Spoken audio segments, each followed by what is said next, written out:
Kami sebagai peternak ini kemarin Bapak Gubernur nggak katakan, kami membutuhkan campur tangan dari pemerintah, cawe-cawe yang jual di masa-masa paceklik jagung.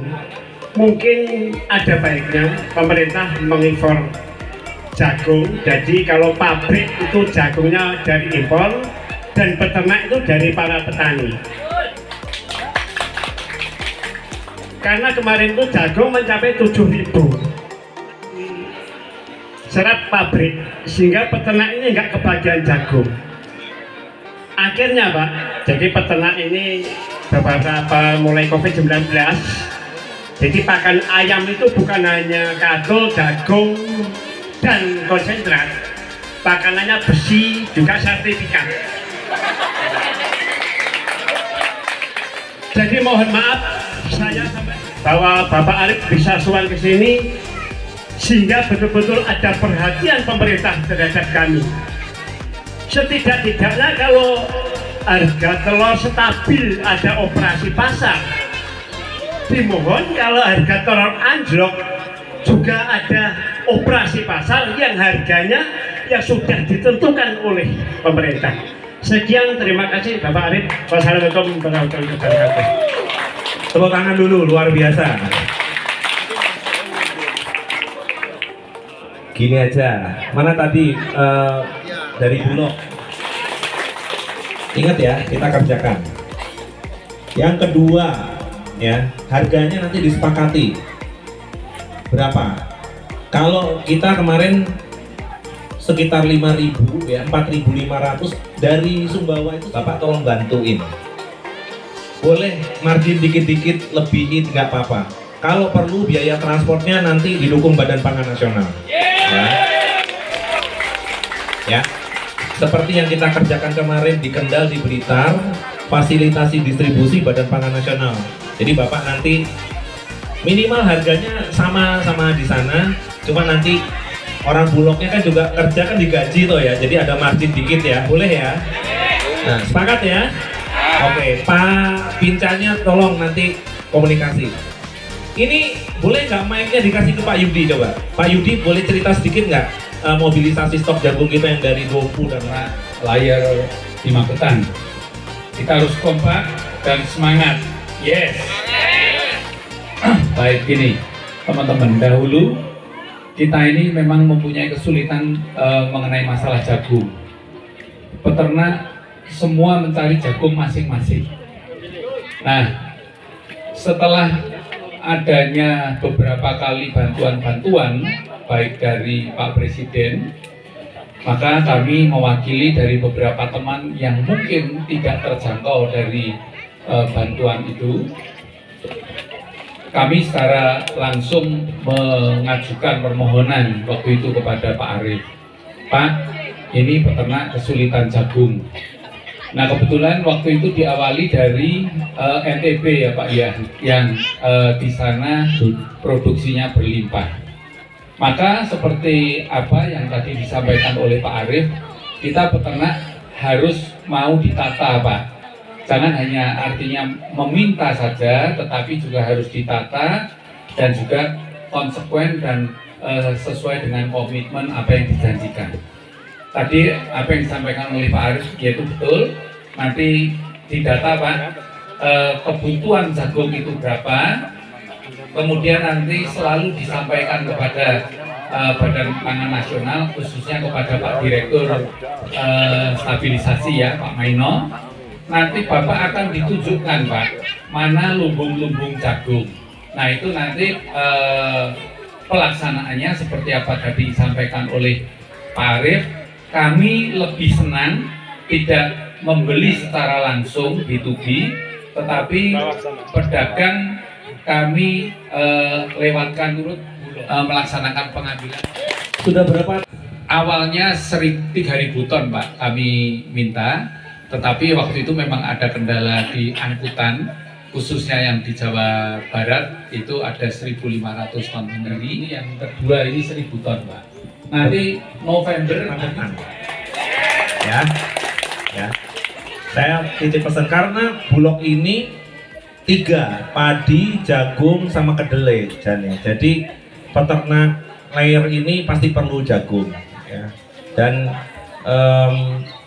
harus dijaga kualitasnya, masuknya keluarnya gitu ya. Nanti juga kualitasnya, aflatoksinnya juga kita mesti cek.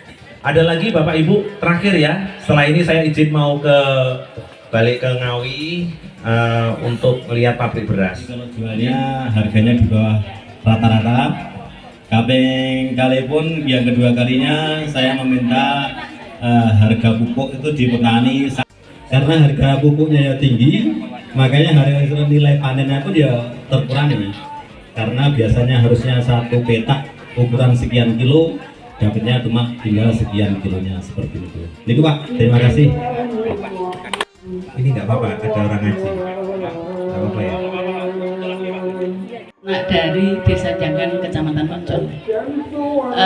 Saya sangat bahagia sekali hari ini bisa dipertemukan dengan para ahli-ahli yang berkaitan dengan permasalahan peternak.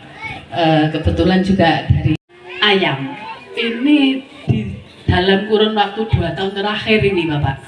Ini peternak itu seakan-akan kayak dibuat glukomen. Signifikan itu sangat membuat peternak itu jadi apa ya, dalam untuk mencapai keuntungan itu sangat sulit untuk didapatkan Bapak. Dimana harga HPP saat ini itu bisa mencapai 21 per kilogram telurnya itu.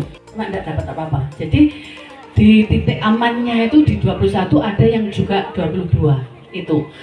Dulu utangnya yang akhirnya membengkak begitu. Jadi mungkin yang perlu saya sampaikan kepada Bapak, apa penyebab permasalahan peternakan itu sekarang ini bisa jadi seperti ini? Mungkin bisa diberikan solusi apa penyebab. Bukan ayam petelur saja yang saya rasakan saya ini. Kebetulan untuk saat ini saja ayam pejantan itu per kilonya itu di bawah 15.000. Sedangkan HPP ayam pejantan itu dibuat umum standar itu 2. Nah, itu bagaimana peternak mau hidup kalau kondisinya itu seperti ini? Lah, yang saya harapkan, yang kami harapkan itu ya apa penyebab harga jual itu di bawah, jauh di bawah HPP itu. Kalau bisa ya namanya orang usaha itu harga itu di atasnya HPP, bukannya malah jauh terpuruk dari HPP itu. Mungkin di sini permasalahan peternak itu sama. Jadi selain kadang harga bahan baku yaitu jagung itu juga susah didapat. Harga umum itu mencapai 500.000. Dulu waktu harga telur masih bisa di bawah 20.000, harga konsentratnya masih kisaran 400-an ribu. Betul sih. Ini kita mesti baca doa nih kalau kiai bilang nih, karena kok terus menerus ya. Mudah-mudahan orang yang nggak bener nih cepat dibuat bener gitu, karena biasanya sesuatu ini pasti ada sebabnya gitu, yang terlihat dan tidak terlihat. Tapi mudah-mudahan bisa lebih baik. Kemudian harga pupuk itu tinggi karena salah satu untuk membuat pupuk itu diperlukan gas. Gas itu diimpor dari Belarusia. Jadi Rusia. Teman-teman peternak petelur di Magetan bersama dengan dinas terkait provinsi dan juga dinas di Magetan, tentunya ini bahagia sekali kita dengan teman-teman ada Pinsar juga di sini. Kita mulai gerakan makan telur minimal sehari 1 ya, kalau 2 lebih baik. Jadi telur ini akan dapat membantu kita mencerdaskan bangsa ya. Sekali lagi kita mulai gerakan makan telur bersama, salah satunya dari Magetan. Terima kasih.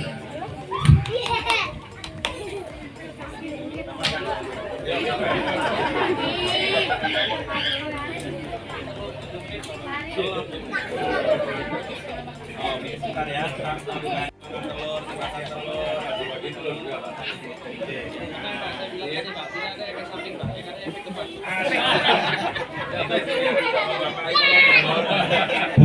didengerin pokoknya.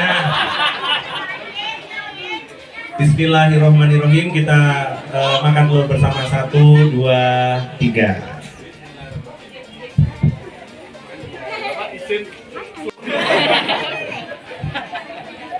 Telur Magetan sehat bergizi. Potretnya pripun, seperti apa? Tadi ada usulan menarik, misalnya kalau teman-teman peternak bisa jualan di tempat-tempat wisata, itu kan jadi salah satu solusi untuk dihilir. Sebetulnya potret dihilirnya bagaimana, Pak? Terima kasih. Jadi hari ini kita berkesempatan bersama teman-teman peternak layer Magetan. Ini penting banget ya. Jadi bagaimana kita bisa sama-sama mendengar apa yang dikeluhkan oleh teman-teman di Magetan. Tadi seperti yang disampaikan Pak Delta, kemudian beberapa teman-teman peternak, ya, masalah hilirisasi ini salah satu selain hulu. Sehingga hilirisasi saya memang tadi salah satunya mencontohkan apa yang dikerjakan di Jakarta untuk program-program pemerintah, misalnya untuk daerah pengentasan daerah stunting, kemudian daerah rawan pangan, gizi buruk, itu sebenarnya sudah dimulai oleh teman-teman dari Pemkab. Tadi Bu Kadis juga Gubernur sampaikan. Kemudian hilirisasi yang lain itu misalnya tadi disampaikan juga tempat wisata, ya, apabila ada tamu wisatawan datang, ya kita hidangkan telur, itu juga salah satu. Program-program makan telur bersama seperti hari ini juga bisa menjadi pilihan. Kemudian tempat-tempat atau retail-retail yang ada, kita himbau saja. Jadi retail-retail yang ada di Magetan dan sekitarnya juga bisa membantu menyerap telur dengan harga yang baik. Bukan menekan tetapi memberikan harga yang baik. Kalau di Jakarta itu malah peternak itu kita undang ke modern market, kemudian diberikan space, ya, diberikan tempat, kemudian bisa berjualan. Ya tinggal nanti misalnya sekilo dapat 50 atau 100 rupiah per kilo, pasti teman peternak happy, ya kan? Dan teman peternak ini juga tadi menyampaikan kalau hilirisasi sudah ya kita udah jelas, kalau misalnya ke depan ada program-program captive market dari pemerintah akan lebih baik.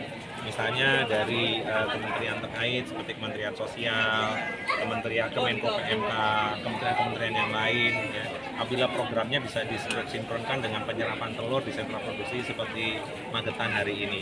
DOC itu harus dihitung benar-benar supaya DOC-nya ini tepat. Kemudian berikutnya lagi pakan ternak. Tadi saya sudah diskusi, mungkin nanti akan ada harga acuan untuk pakan, kita juga akan tulis ya setelah ini. Ya. Sebagai adendum juga boleh.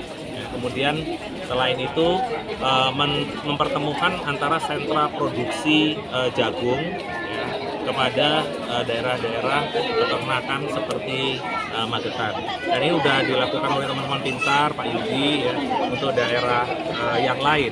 Jadi ngambil kalau pada saat Jawa ini nggak panen jagung, panen dari daerah lain seperti Dompu, Sumbawa, ya kita impor, tapi importnya dari wilayah Indonesia aja dulu gitu ya, jangan dari luar. Importnya dari pulau-pulau di Indonesia, itu artinya kita membantu saudara-saudara kita juga di tingkat petani, ya, di daerah lain yang memproduksi jagung. Jadi kita sebisa mungkin tidak melakukan impor jagung, tapi kita atur harganya. Di jagung juga sama, pengennya dibeli dengan harga yang baik. Sehingga nanti ke depan kita udah sepakat harga jagungnya ya ikut harga acuan. Di sini juga peternak menerima pasokan nggak putus. Dan saya menugaskan Bulog untuk melakukan ini. Ada teman-teman dari Bulog ini ya, itu juga ke depan saya minta tolong untuk berhubungan sama Bulog yang ada di Dompu, ya. Karena di Dompu itu sudah punya corn dryer. Jadi bagaimana panen jagung, kemudian jagung pipil dikeringkan, masuk ke corn silo, dan setelah itu bisa dialokasikan ke daerah-daerah seperti Magetan. Banyak faktor, salah satunya adalah supply and demand. Pada saat supply-nya banyak, ya, kemudian hilirisasinya tidak seimbang, maka harga akan jatuh. Kebalikannya, pada saat nanti coba dilihat munggahan, Maulid Nabi, Natal, Tahun Baru, pasti harga telur akan naik. Ya, karena kebutuhan orang membuat kue, ya kan? Kemudian ada hajatan, itu tinggi, sehingga telurnya pasokannya agak tersendat, maka harga akan tinggi. Nah, yang perlu kita kerjakan sama-sama adalah bagaimana membuat supaya telur itu harganya stabil.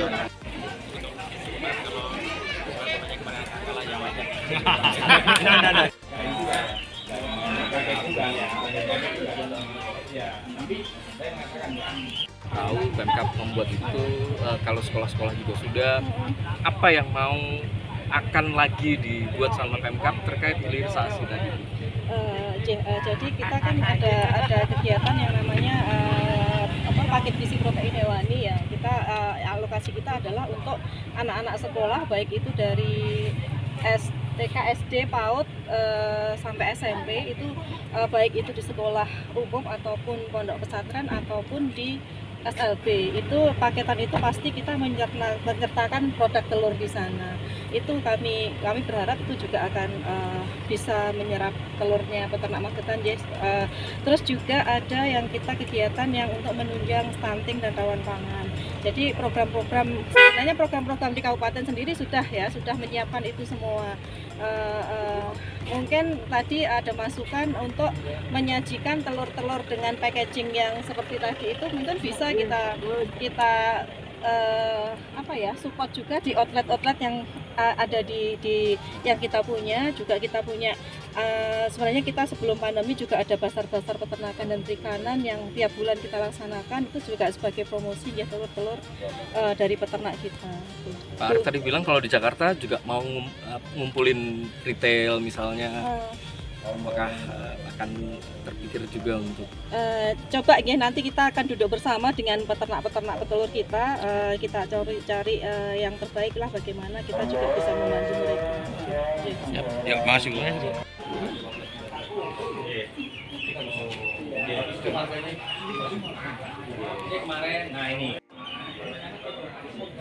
Lah, dengan kegiatan hari ini dengan Bapak Bappenas datang ke Sumber Dodol, kami khususnya para peternak ayam telur berterima kasih banget. Mudah-mudahan dengan semua solusi yang beliau sampaikan di waktu tanya jawab tadi, benar-benar pihak semuanya bisa saling mendukung. Pak Palan sendiri saat ini masih ada ayam petelur? Alhamdulillah satu kandang ya masih ada isinya.